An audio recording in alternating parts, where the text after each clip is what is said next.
नमस्कार, मैं हूं अंकुर और आप देख रहे हैं सत्य हिंद। एक नजर अब तक की सुर्खियों पर। कांग्रेस के वरिष्ठ नेता जी परमेश्वर ने आज पार्टी के केंद्रीय नेतृत्व को आगाह किया है कि अगर किसी दलित को डिप्टी सीएम का पद नहीं दिया गया तो इसकी प्रतिकूल प्रतिक्रिया होगी और ये पार्टी के लिए मुसीबत बन जाएगा।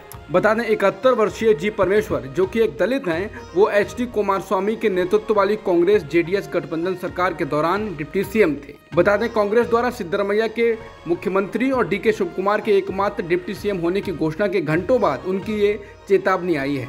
कांग्रेस महासचिव केसी वेणुगोपाल ने आज गुरुवार को एक प्रेस कॉन्फ्रेंस में कहा कि कांग्रेस पर्यवेक्षकों की रिपोर्ट, कर्नाटक के कांग्रेस विधायकों की राय के आधार पर पार्टी के शीर्ष नेतृत्व ने सिद्धरमैया को मुख्यमंत्री और डीके शिवकुमार को डिप्टी सीएम बनाने का फैसला किया है।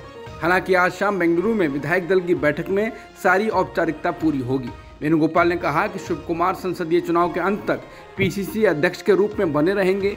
मुख्यमंत्री, उप मुख्यमंत्री और मंत्रियों के समूह को 20 मई को शपथ दिलाई जाएगी। प्रेस कॉन्फ्रेंस के दौरान डीके शिवकुमार का ट्वीट भी सामने आया, जिसमें उन्होंने कहा कि कर्नाटक के हित में फैसला लिया गया है। कर्नाटक कांग्रेस प्रमुख डीके शिवकुमार ने गुरुवार को कहा कि वे कांग्रेस के व्यापक हित में उप मुख्यमंत्री बनने पर सहमत हुए हैं। डीके ने कहा कि कांग्रेस पार्टी की कर्नाटक के लोगों के सामने हमारी प्रतिबद्धता है। संसदीय चुनाव आगे हैं, इसलिए मुझे एआईसीसी अध्यक्ष और गांधी परिवार के सामने झुकना होगा। पार्टी के व्यापक हित में मैं इस फॉर्मूले से सहमत हूं और क्यों नहीं होना चाहिए, क्योंकि कभी कभी बर्फ को भी ब्रेक होना चाहिए। अंततः कर्नाटक के लोगों के प्रति हमारी जो प्रतिबद्धता है उसके प्रति हमारी जिम्मेदारी है और हमें इसे पूरा करना है। कर्नाटक कांग्रेस के अध्यक्ष और सीएम पद की रेस में शामिल और बाद में डिप्टी सीएम के लिए चुने गए डीके शिवकुमार ने कहा है कि वो निराश नहीं है। समाचार एजेंसी एनआई के मुताबिक उन्होंने कहा, मुझे क्यों निराश होना चाहिए। उन्होंने कहा कि जब लोगों ने हमें इतना बड़ा मैंडेट दिया है, हमें खुश होना चाहिए और अपने वादों को पूरा करना चाहिए। यही हमारा मुख्य मकसद और एजेंडा होना चाहिए। उन्होंने कहा कि सब कुछ अच्छा है और अच्छा ही रहेगा। राहुल गांधी और मल्लिकार्जुन खड़गे ने कहा कि सभी को मिलकर काम करना है और हमने ये स्वीकार किया है। विधि एवं न्याय मंत्रालय से किरेन रिजिजू को हटाए जाने के बाद अब मंत्रालय के राज्य मंत्री सत्यपाल सिंह बघेल को भी हटा दिया गया है। उन्हें अब स्वास्थ्य व परिवार कल्याण मंत्रालय में राज्य मंत्री का जिम्मा सौंपा गया है। राष्ट्रपति भवन की ओर से जारी एक बयान में बृहस्पतिवार को ये जानकारी दी गई। बता दें, इससे पहले रिजिजू की जगह संसदीय कार्य राज्य मंत्री अर्जुन राम मेघवाल को विधि एवं न्याय मंत्रालय का जिम्मा सौंपा गया था। यानी कानून मंत्रालय के दोनों मंत्री बदल दिए गए हैं।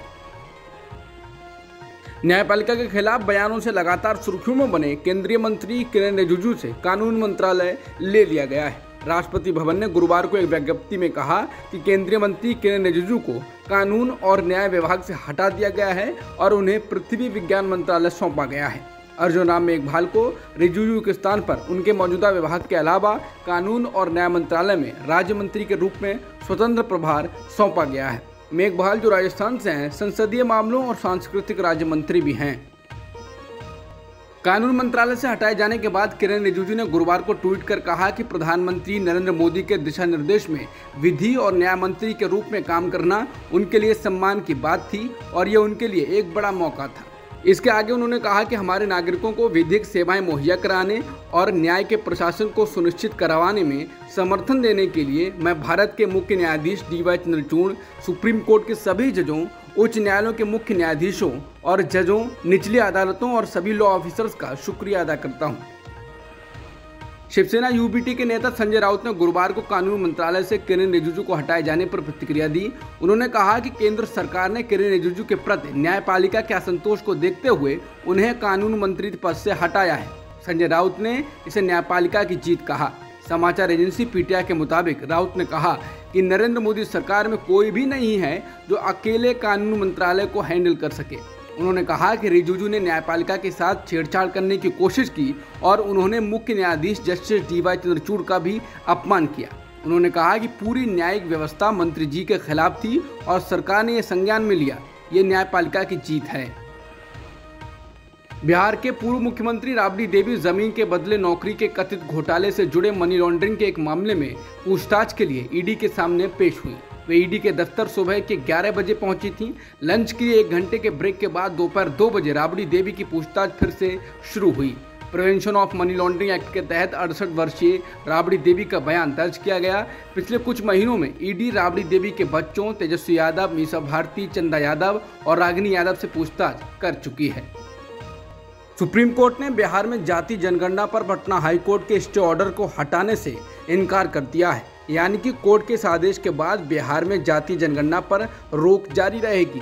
न्यायमूर्ति अभय अशोका और न्यायमूर्ति राजेश बिंदल की खंडपीठ ने ये देखते हुए बिहार सरकार को राहत देने से इनकार कर दिया कि पटना हाईकोर्ट ने मामले को अंतिम सुनवाई के लिए 3 जुलाई को सूचीबद्ध किया है। इस मामले पर सुनवाई के दौरान सुप्रीम कोर्ट के जस्टिस अभय ओक ने 2 टूक कहा, पटना हाई कोर्ट के अंतरिम फैसले में काफी हद तक स्पष्टता है, लेकिन अंतिम फैसला आए बगैर इस पर सुनवाई नहीं होगी। अदालत ने कहा कि अगर पटना हाई कोर्ट इस पर सुनवाई नहीं करता है तो वो 14 जुलाई को इस मामले पर सुनवाई करेंगे। सुप्रीम कोर्ट ने गुरुवार को फिल्म द केरला स्टोरी पर पश्चिम बंगाल सरकार के प्रतिबंध पर रोक लगा दी है। इसके साथ ही इसने कहा कि फिल्म के प्रदर्शन के दौरान कानून और व्यवस्था बनाए रखने राज्य सरकार की जिम्मेदारी है। एक हफ्ते पहले की सुनवाई में सुप्रीम कोर्ट ने राज्य में द केरला स्टोरी पर प्रतिबंध लगाने के फैसले पर पश्चिम बंगाल सरकार की खिंचाई की थी। पश्चिम बंगाल में इस फिल्म के प्रदर्शन पर प्रतिबंध लगाए जाने के बाद इसके निर्माताओं ने सुप्रीम कोर्ट का दरवाजा खटखटाया था। इसी मामले में सुनवाई करते हुए सुप्रीम कोर्ट ने ये फैसला दिया है। सुप्रीम कोर्ट ने गुरुवार को दिल्ली दंगों की साजिश मामले में उमर खालिद द्वारा दायर जमानत याचिका पर दिल्ली पुलिस को नोटिस जारी किया। बार एंड बेंच के मुताबिक जस्टिस एएस बोपन्ना और हेमा कोहली की बेंच ने दिल्ली पुलिस से जवाब मांगा और मामले को 6 सप्ताह के बाद आगे के विचार के लिए पोस्ट कर दिया है। हालांकि बेंच ने खालिद को तत्काल सुनवाई के लिए वैकेशन बेंच में जाने की छूट दे दी है। पीटीआई के मुताबिक एक यूएस कोर्ट ने पाकिस्तानी मूल के कनाडाई व्यवसायी तहव्वुर राना को भारत को सौंपने पर अपनी सहमति दे दी है। सारी कार्रवाई अमेरिकी सरकार के माध्यम से होगी। भारत ने राना के प्रत्यर्पण का अनुरोध किया था। बता दें, तहव्वुर राना 2008 के मुंबई आतंकवादी हमले में आरोपी है। भारत लंबे समय से उसके प्रत्यर्पण की कोशिश कर रहा था। 10 जून 2020 को भारत ने प्रत्यर्पण की दृष्टि से 62 वर्षीय राना की अस्थायी गिरफ्तारी की मांग करते हुए एक शिकायत दर्ज की। बाइडेन प्रशासन ने राना के भारत प्रत्यर्पण का समर्थन किया था और उसे मंजूरी दी थी। इसके बाद अमेरिकी अदालत ने कनाडाई व्यवसायी तहव्वुर राना को भारत में प्रत्यर्पित करने की अनुमति दी। आर्यन खान मामले में एनसीपी के पूर्व अधिकारी समीर वानखेड़े को दिल्ली हाईकोर्ट से राहत मिल गई है। अदालत ने समीर वानखेड़े के खिलाफ किसी भी दंडात्मक कार्रवाई पर 5 दिनों के लिए रोक लगा दी है। ये मामला कार्डिलिया क्रूज ड्रग्स केस में कथित रूप से 25 करोड़ रुपए की घूस मांगने से जुड़ा हुआ है। हालांकि सीबीआई ने समीर वानखेड़े को आज पूछताछ के लिए बुलाया है। बता दें, इस मामले में सीबीआई ने समीर वानखेड़े सहित 4 लोगों को अभियुक्त बनाया हुआ है। सुप्रीम कोर्ट ने तमिलनाडु सरकार के उस कानून को वैध करार दिया जिसमें जलीकट्टू को एक खेल के तौर पर मान्यता दी गई है। कोर्ट ने कहा कि न्यायिक प्रणाली का हिस्सा सांस्कृतिक विरासतें न हों। सुप्रीम कोर्ट के जस्टिस केएम जोसेफ के नेतृत्व वाली 5 जजों की संविधान पीठ ने एकमत से निर्णय सुनाते हुए महाराष्ट्र में होने वाली बैलगाड़ी की दौड़ों की मान्यता भी बरकरार रखी। कोर्ट ने कहा है कि तमिलनाडु का जानवरों के साथ क्रूरता कानून संशोधन 2017 जानवरों को होने वाले दर्द और पीड़ा को काफ़ी हद तक कम कर देता है। सुप्रीम कोर्ट के एक संविधान बेंच ने इन संशोधनों की संवैधानिकता को चुनौती देने वाली याचिकाओं को खारिज कर दिया। पीटीआई प्रमुख इमरान खान ने दोहराया है कि उन्हें फिर से गिरफ्तार किया जा सकता है और ये किसी भी समय हो सकता है। कल के बाद अपने पहले साक्षात्कार में बात करते हुए इमरान ने कहा कि पुलिस अभी भी उनके आवास को घेरे हुए है, लेकिन उतनी बड़ी संख्या में नहीं है जिससे कल रात थी। इसके साथ ही कुछ लोगों ने पीटीआई को छोड़ने का भी ऐलान किया है। पीटीआई के मलिक अमीन असलम ने पार्टी छोड़ने का ऐलान किया है। इस्लामाबाद में एक संवाददाता सम्मेलन को संबोधित करते हुए उन्होंने कहा कि पार्टी एक विनाशकारी रास्ते पर चल पड़ी है और उनका अब इस पार्टी से कोई लेना देना नहीं है।